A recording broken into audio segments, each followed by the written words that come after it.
மக்கா வணக்கம். இப்போ நாம ஒரு வீட்டுக்கு திருட போறோம்னு வைங்க. திருடக்கூடாது, தப்பு, சும்மா ஒரு பேச்சுக்கு சொல்றேன்.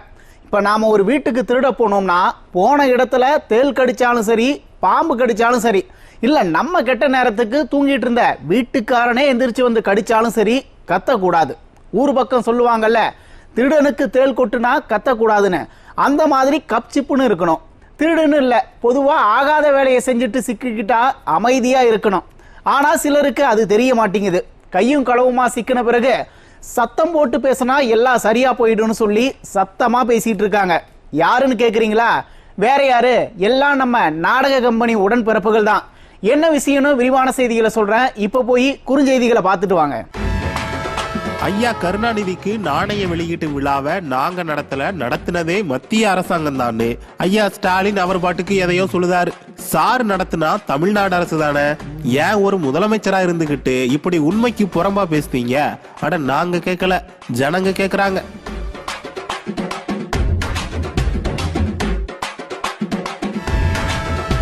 அது ஒண்ணுமில்ல, பாஜகவுக்கும் திமுகவுக்கும் நெருக்கம் அதிகமாயிட்டே போகுதுன்னு ஜனங்க சொன்னதும் ஐயா டென்ஷன் ஆகி நிகழ்ச்சியை நாங்க நடத்தலன்னு தப்பா சொல்லிட்டாரு. ஆனா பாஜக காரங்க கலந்துகிட்டதுல ஐயாவுக்கு ரொம்ப சந்தோஷத்துல ராத்திரி எல்லாம் தூக்கமே வரலன்னு உண்மையை சொல்லியிருக்காரு.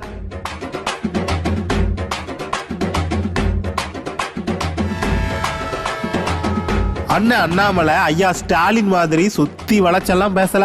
ஐயா கருணாநிதியோட நினைவிடத்துக்கு போய் கும்பிட்டதுல விவசாயியோட மகனா நான் ரொம்ப பெருமைப்படுறேன்னு ஓப்பனா சொல்லிட்டாரு. இதுல விவசாயியோட மகனா பெருமைப்படுறதுக்கு என்ன இருக்குன்னு தெரியல. குறுஞ்செய்திகளை பார்த்துட்டீங்க, வாங்க விரிவான செய்திகளை பார்க்கலாம். சேத்துல கிடக்கிற எருமையை தூக்குவானே, வேட்டி நனைஞ்சிருச்சுன்னு அழுவானேன்னு ஊர் பக்கம் சொல்லுவாங்க. அதாவது தேவையில்லாத வேலையை செஞ்சுட்டு பின் விளைவுகளை பார்த்து அழுவாங்கல்ல, அவங்கள பார்த்து அந்த பழமொழி சொல்லுவாங்க. திமுகவோட நிலைமையும் இப்ப அப்படிதான் இருக்கு. பாசிசத்தை வேறொருப்போம்னு ஊர் ஃபுல்லா பேசிட்டு இப்ப பாஜக கூட உறவாடிட்டு இருக்காங்க. ஏன் சார்னு கேட்டா வானத்துக்கும் பூமிக்கும் குதிக்கிறாங்க. ஐயா கருணாநிதியோட நாணய வெளியீட்டு விழா நடந்துச்சு. இந்த விழாவுல மத்திய அமைச்சர் அண்ணா அண்ணாமலை உட்பட பலரும் கலந்துகிட்டாங்க. விழாவுல பேசின ஐயா துரைமுருகன் எமர்ஜென்சியை ஞாபகப்படுத்தி காங்கிரஸ் கவர்மெண்ட் என்னெல்லாம் பண்ணுச்சுன்னு ஞாபகப்படுத்திட்டார். அடுத்து ஐயா ஸ்டாலின் பாகிஸ்தான் கூட போர் பத்தி விரிவா பேசினாரு. பாகிஸ்தானுக்கும் நாணய வெளியீட்டுக்கும் என்ன சம்பந்தம்? அது சரி, பாஜகவுல இருந்து ஃப்ரெண்ட்ஸ் எல்லாம் வந்தாங்கல்ல, அவங்கள சந்தோஷப்படுத்தணும்னா பாகிஸ்தான் பத்தி எல்லாம் ஏதாச்சும் சொல்லணும்ல. அதான் அந்த நேரத்துல திமுக பண்ணதை பத்தி எல்லாம் சொன்னாரு. விழாவுல ஒரு விஷயம் முடிவா தெரிஞ்சது. திமுக நிறம் மாறிடுச்சு, பாஜக கூட உறவாட ஆரம்பிச்சிருச்சுன்னு தெளிவாயிட்டு. அட நான் சொல்லலப்பா, ஜனங்க சொன்னாங்க. இத தெரிஞ்சுக்கிட்ட ஐயா ஸ்டாலின் இப்ப சமாளிக்கிறதுக்காக என்னென்னமோ உருட்டிக்கிட்டு இருக்காரு. அத கொஞ்சம் பாருங்க. ஏன் ராகுல் காந்தி அழைக்கல? இந்த நிகழ்ச்சி திமுக நடத்தல, அந்த நிகழ்ச்சியை நடத்தினது ஒன்றிய அரசு. கேட்டீங்களா?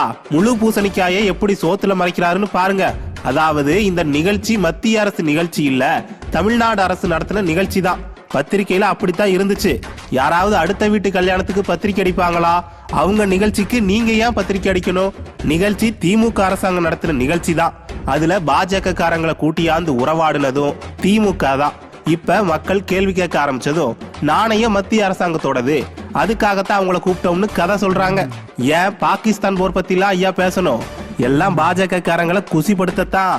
அதாவது ஐயா பாஜக காரங்க வந்ததுல எம்புட்டு சந்தோஷமா இருக்காருன்னு அவரே சொல்லியிருக்காரு. அத கொஞ்சம் பாருங்க. நேற்று இரவு முழுவதும் எப்போதுமே எனக்கு இரவுல சோகம் தூக்கம் வராது, மகிழ்ச்சியில் எனக்கு தூக்கம் வரல. ஆக பாதுகாப்புத்துறை அமைச்சர் ராஜ்நாத் சிங் அவர்களோட நேற்றைய உரை உள்ளபடியே கூட்டணி கட்சி தலைவர்கள் பேசினா என்ன பேசுவாங்களோ அதை விட அதிகமா. கேட்டீங்களா? ஐயாவுக்கு அம்புட்டு குசி. பாசிசம் பாயாசம் வேறறுப்போம்னு பேசுறதெல்லாம் தேர்தல் நேரத்துல மக்களை ஏமாத்த பேசுற பேச்சு மக்கா.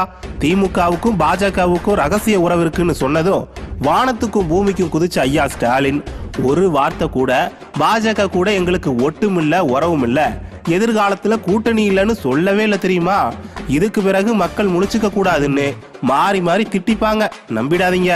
ஒவ்வொரு தடவையும் முகத்துல தண்ணியை தொளிச்சு தமிழர்களே முழிச்சுக்கோங்க தமிழர்களே முழிச்சுக்கோங்கன்னு சொல்ல முடியாது. இந்த ரெண்டு குரூப்பும் ஒண்ணுதாங்கிறத இனியாவது மக்கள் உணரணும். அதாவது திமுக ட்ராக் மாதிரி போயிட்டு இருக்குன்னு தெளிவா தெரியுது. ஏற்கனவே மத்தியில பாஜகவுல இருந்தவங்க தான் குஜராத் கலவரத்தில் ஆரம்பிச்சு எத்தனையோ சம்பவத்துக்கு வாய் திறக்காம பதவியில் இருந்தவங்க. அதனால இப்ப இல்லைனாலும் எப்ப வேணும்னாலும் மாற வாய்ப்புகள் மிக மிக அதிகம். அதெல்லாம் ஒரு பக்கம் இருக்கட்டும், தேசிய அரசியல் மாநில அரசியல் எப்படி மாறினாலும் என் மாவட்ட அரசியல் மாறாதுன்னு ஐயா பொன்முடி அடம் பிடிக்கிறாரு. அதை பாருங்க. விழுப்புரம் மாவட்ட ஊராட்சி அலுவலக திறப்பு விழா நடந்துச்சு. இந்த விழாவுல ஐயா பொன்முடி கலந்துகிட்டாரு. கூடவே 28 மாவட்ட ஊராட்சி குழு உறுப்பினர்களும் திட்டக்குழு உறுப்பினர்கள்லாம் வந்தாங்க. அங்க போய் பார்த்த பிறகுதான் தெரியுது கல்வெட்டுல ஐயா செஞ்சி மஸ்தான் பேரு இல்ல. இத பார்த்து கடுப்பான அவரோட ஆதரவாளர்கள் விழாவை விட்டு வெளியே போயிட்டாங்க. 28 ஊராட்சி குழு உறுப்பினர்கள்ல 12 பேர் விழாவை புறக்கணிச்சுட்டாங்க. சரி, அவங்க தான் அப்படி போயிட்டாங்கன்னு பார்த்தா திமுக எம்எல்ஏக்களுக்கு சேர் போடலையா. திமுக எம்எல்ஏ லட்சுமணனும் அன்னியூர் சிவாவும் வெளியில வந்து நின்னுட்டு இருந்தாங்க. இந்த கொடுமைக்கு மத்தியில மாவட்ட ஊராட்சி குழு தலைவர் அவரோட சீட்ல உட்காராம ஐயா பொன்முடிய உட்கார சொல்லி நாடகம் போட்டாரு. ஐயா பொன்முடிக்கு வந்துச்சு பாருங்க கோவம். என்ன சொன்னாருன்னு பாருங்க.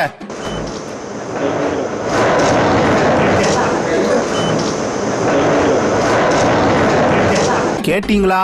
நடிக்காதையா, நிகழ்ச்சிக்கு பாதி பேர் வரலன்னு ஐயா சொல்றாரு. கொடுமை. 2 அமைச்சர்களுக்கு இடையில இருக்கிற உரசல் இப்படி அரசு நிகழ்ச்சி வரைக்கும் வந்து நிக்குது. இப்படியே போனா 200 இல்ல 20 சீட்டு ஜெயிக்கிறதே கஷ்டம். அதான் தலைமை கூட்டணியை மாத்த பிளான் போடுதோ என்னமோ தெரியல. மாவட்ட அரசியல்ல எதிர்த்தரப்பு ஆட்களை காலி பண்றதுல ஐயா பொன்முடி இம்புட்டு கவனமா இருக்காரு. கொஞ்சம் அந்த ரோடெல்லாம் சேரும் சகதியுமா கிடக்கு, அதுல கொஞ்சம் கவனம் செலுத்திருக்கலாம். செலுத்தி இருந்தா நிகழ்ச்சி நல்லா இருந்திருக்கும். ஐயா ஸ்டாலின் கிட்ட எப்ப கேட்டீங்கனாலும் காலை உணவு திட்டம், மகளிர் உரிமை தொகைன்னு ஒரு 4-5 திட்டத்தை திரும்ப திரும்ப சொல்லுவார். அதுல மிக முக்கியமானது நான் முதல்வன் திட்டம். இந்த திட்டத்தால தான் தமிழ்நாட்டு இளைஞர்களுக்கு விடிவு காலம் பிறந்துட்டு இருக்குன்னு ஐயா ஸ்டாலின் சொல்லிட்டு இருக்காரு. ஆனா இந்த திட்டத்துல வேலை பார்த்தவங்களுக்கு இப்ப வர சம்பளமே கொடுக்கலையாம். அந்த கொடுமையை பாருங்க. ஐயா ஸ்டாலின் ஆரம்பிச்சு வச்ச பெரும்பாலான திட்டங்கள் விளம்பர திட்டங்கள் தான். அதால நேரடியா எந்த பயனும் இருக்காது.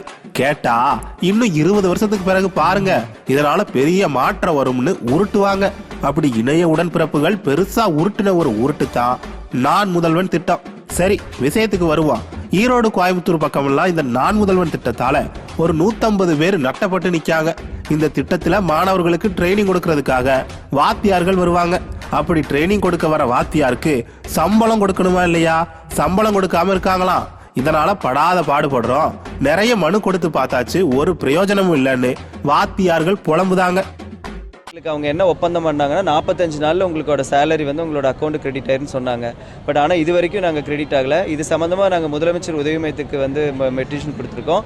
டிஎன்எஸ்டிசியோட மேலாண்மை இயக்குனர் வந்து திருமதி இன்னசென்ட் திவ்யா அந்த மேடமையும் போய் நேரில் பார்த்து அவங்க ஆஃபீஸ்லேயும் கொடுத்துருக்கு, செக்ரட்டரியேட்லேயும் கம்ப்ளைண்ட் பண்ணியிருக்கு. ஆனால் இப்போ எங்களுக்கு இதெல்லாம் பண்ணியே நாங்கள் 6 மாதம் ஆயிடுச்சு. இது வரைக்கும் எந்த ஒரு முன்னேற்றமும் கிடையாது.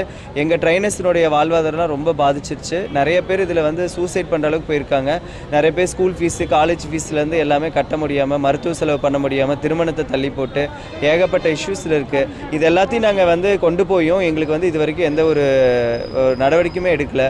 ஸோ அதனால் எங்கள் ஒவ்வொருத்தருக்குமே சேலரி வந்து பார்த்திங்கன்னா 25,000 to 30,000 வரைக்கும் வர வேண்டியது இருக்குது.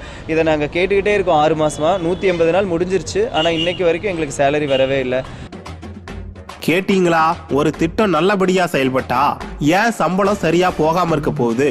ஆக திட்டம் உருப்படியா செயல்படல, அதான் இப்படி பஞ்சாயத்து ஆயிட்டு கிடக்கு. இதுல இருந்தே தெரியுதா இந்த கவர்மெண்டோட திட்டம் எல்லாம் வெத்து விளம்பர திட்டம்னு.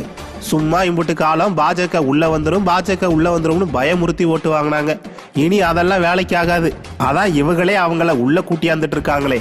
இனி மக்கள் சீரியஸா இந்த கவர்மெண்ட் என்ன திட்டத்தை உருப்படியா கொண்டாந்துருக்குன்னு பார்க்கணும்.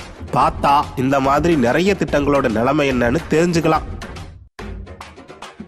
மக்கா, இந்த ஆட்சியில திட்டங்கள் எதுவும் உருப்படியா இல்ல. போன ஆட்சியில கொண்டாந்த திட்டங்களை நிறுத்திட்டாங்க. வரிக்கு மேல வரி போடுறாங்க. விலைவாசி அது பாட்டுக்கு ஏறிக்கிட்டே போகுது. தேர்தல்னு வந்துட்டா மட்டும் மத்தியில இருக்கவங்களும் திமுக கும்பல மத்தியில இருக்கவங்களும் திட்டி நம்மளை ஏமாத்தி ஓட்டு வாங்கிடுறாங்க. தேர்தல் முடிஞ்சதும் அவங்க 2 பேரும் கைகுலுக்கி உறவாடுறாங்க. நாம தான் கொள்கை கொழுக்கட்டைன்னு மாவிடிச்சிட்டு இருக்கிறோம். நமக்கு இதெல்லாம் தேவையா? நமக்கான திட்டங்களை யார் கொடுப்பா? இதுக்கு முன்னாடி யார் கொடுத்தான்னு நாம யோசிக்க வேண்டிய நேரம் வந்துட்டு. சரி மக்களே, இன்னைக்கு நிகழ்ச்சி இத்தோட முடிஞ்சது. நாளைக்கு மறுபடியும் சந்திப்போம். நன்றி, வணக்கம்.